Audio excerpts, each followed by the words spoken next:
This is the actual slip surface right here of the fault. You can see the broken up fragments.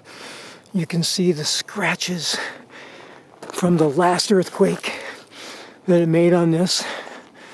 And you can actually see the angle of inclination of the fault, and also the fact that it is oriented north-south here. You can see Timpanogos in the very far distance there. It's the kind of the reference peak we've had throughout this tour of the fault zone. You can also see right here the material that was excavated off of this face.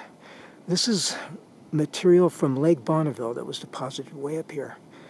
So that flat area right up there and this area down here where this house is used to be at the same level.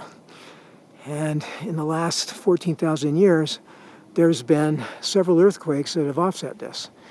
Now, the length of these scratches on the fault plane here can give us some indication as to how much slip there was during each event. And of course, I bring students up here all the time and we measure these. And the longest ones we've got are about 2.5 meters, which is the same amount of offset that we saw in Rock Creek over here, where at the mouth of Rock Canyon. And also, you can see that that this is a testimony to the fact that the fault zone goes right down underneath the city and underneath a lot of built environment. Where there's not very much stuff on top of it, there's not a lot of friction. But out by the lake, which is way out there, there's at least 10 to 15 kilometers, it's like 6 to 10 miles of material sitting on top of the fault. And that's where it's actually got so much weight that it's stuck.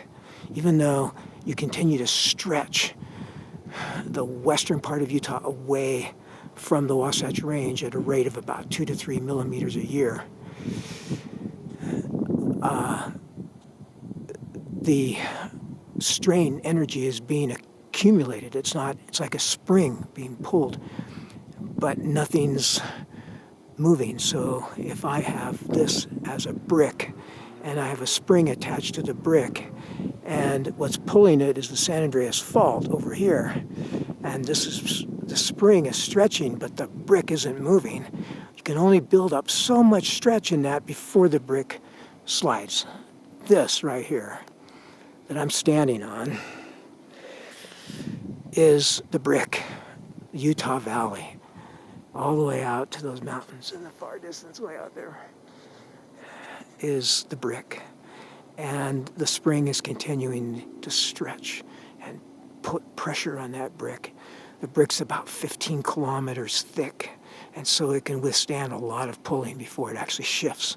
That's why it takes about 1,200 to 1,300 years for that much energy, about 2 to 3 meters of stretching before it actually slides. Welcome to the slip surface of the Wasatch Fault.